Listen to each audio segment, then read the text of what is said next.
साथियों नमस्कार। आज का वीडियो का मुख्य विषय है कि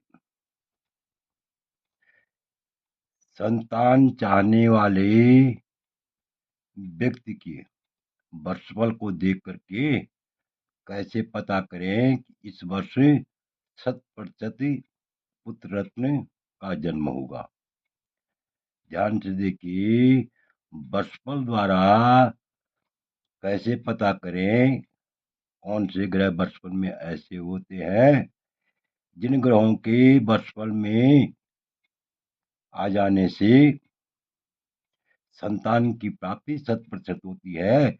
इस विषय पर हम विस्तार पूर्वक चर्चा करेंगे। तो इससे पहले मेरा आप लोगों से अनुरोध है, यदि आपने अभी तक मेरा चैनल सब्सक्राइब नहीं किया तो अवश्य सब्सक्राइब करने का कष्ट करें, वीडियो को लाइक करें, शेयर करें। तो देखिए, यहाँ पर लिखा हुआ है, जीवो जन्मनि यद रासो रासाब अव्येशो सुतगोवली पुत्र सौख्याय भौमो द्यो वर्षेशो पुत्र सुताब्दी। ध्यान से देखिए, सुताब्दी यहाँ पर सुताब्दी लिखा हुआ है, तो इसका भावार्थ देखिए कि जिस जातक की जन्म कुंडली में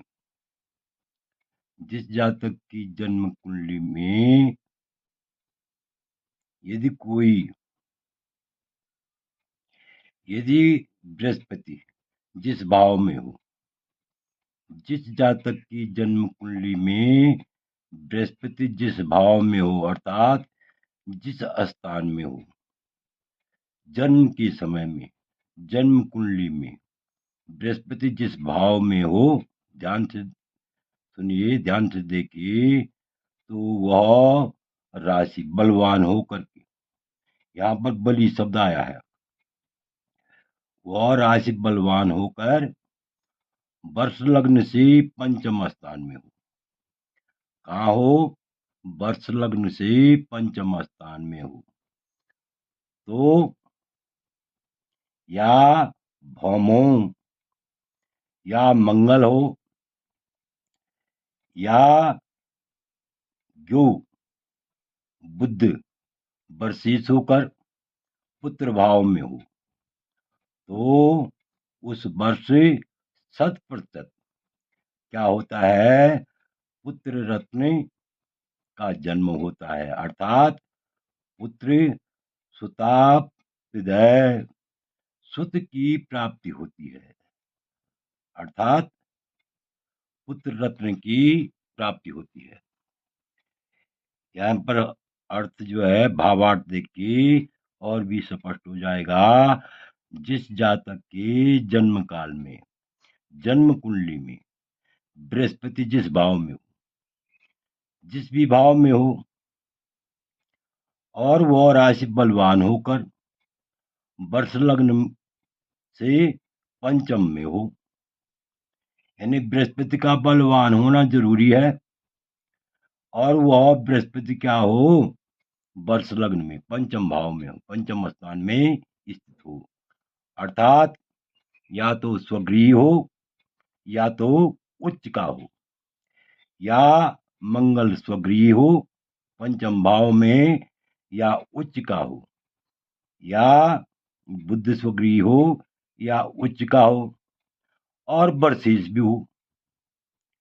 अगर पंचम में नवे वर्षफल में ऐसा होता है कि नव पंचम में, नवे और पांचवे में यदि कोई स्वगृही या उच्च का ग्रह बैठा हुआ हो, तो वह स्वतः ही क्या हो जाता है? वर्षीश हो जाता है। तो इसलिए जो है, यहाँ पर लिखा हुआ है कि वर्ष लग्न में पंचम में हो बृहस्पति, या मंगल हो या बुध हो, और वो वर्षीश भी हो। तो वर्षीश कब होंगे? ये वे मंगल बुध और बृहस्पति पंचम भाव में बृहस्पति कब, यानी वर्षीश कब होंगे? जब वे या तो जो है, क्यों यहाँ बलि शब्द आया है, बलि तभी होंगे या तो स्वगृही होंगे या तो उच्च के होंगे। तो इस प्रकार से कुल मिलाकर के पंचम स्थान में यदि बृहस्पति या मंगल या बुध वर्षेश होकर वर्ष लग्न में पंचम भाव में हो तो 100% पुत्र सुख होता है, अर्थात पुत्र का जन्म होता है। पुत्र चाहने वाले व्यक्ति का, संतति चाहने वाले व्यक्ति का पुत्र का जन्म होता है।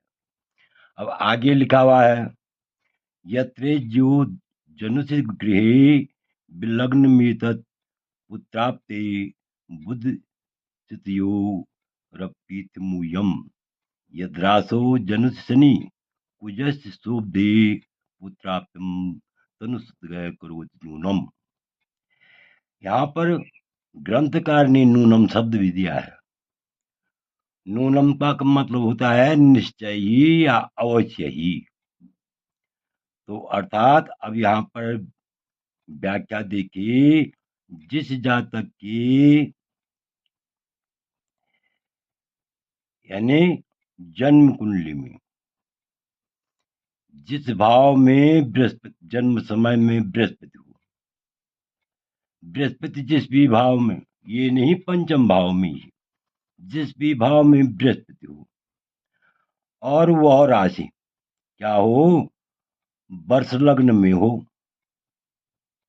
तो ऐसे में भी क्या होता है, उस वर्ष पुत्र का जन्म होता है। और इसी प्रकार बुध शुक्र की राशि से भी समझना चाहिए। तथा जन्म समय शनि मंगल जिस राशि में हो और वह वर्ष लग्न में, वर्ष में यानी वर्षफल में लग्न में हो या पंचम में पड़े, पंचम में हो, तो नूनम यानी सुतगय करोति, निश्चय ही पुत्र का लाभ होता है। अर्थात नूनम, यहाँ पर नूनम शब्द आया है, अवश्य ही पुत्र रत्न का जन्म होता है। अर्थात यहाँ पर नूनम, जब नूनम शब्द आ गया तो निश्चय ही हो गया। निश्चय माने अवश्य ही, अवश्य माने 100%। उस वर्ष पुत्र रत्न का लाभ होता है, पुत्र रत्न का जन्म होता है। अब भावार्थ से और भी स्पष्ट हो जाएगा। जिस भाव में जन्म समय बृहस्पति हो, यानी किसी भी भाव में जन्म समय में बृहस्पति हो, यहाँ पर स्वगृह का बोध भी नहीं हो रहा है और उच्च का भी नहीं हो रहा है, यानी केवल नीच अर्थात मकर राशि को छोड़ करके यदि अन्य राशि का बृहस्पति जिस भाव में जन्म समय में बृहस्पति हो और वह राशि वर्ष लग्न में हो, तो ऐसे में भी 100% पुत्र का जन्म होता है। उस वर्ष क्या होता है, 100% पुत्र का जन्म होता है। इसी प्रकार बुध शुक्र की राशि से भी समझना चाहिए। तथा जन्म समय शनि मंगल जिस राशि में हो और वह वर्ष में लग्न में हो या पंचम में हो, तो ऐसे में भी नूनम माने निश्चय ही, अवश्य ही 100% पुत्र का लाभ होता है, अर्थात पुत्र का जन्म होता है। पुत्र चाहने वाले, संतति चाहने वाले व्यक्ति का वो पुत्र का लाभ होता है, अर्थात पुत्र का जन्म होता है। तो आशा है आप इस वीडियो को भली बात समझ गए होंगे कि वर्षफल में कैसे ग्रहों को के होने से, यानी जन्म के समय के ग्रहों का और वर्षफल के ग्रहों का तालमेल देख करके ही, यानी पुत्र लाभ के बारे में ज्योतिषी को बताना चाहिए, विचार करना चाहिए। आशा है कि आप इस वीडियो को भली बात समझ गए होंगे। आपसे अनुरोध है कि यदि आपको यह वीडियो अच्छा लगे तो मेरे चैनल को अवश्य सब्सक्राइब करें, वीडियो को लाइक करें, शेयर करें। वीडियो देखने के लिए बहुत बहुत धन्यवाद।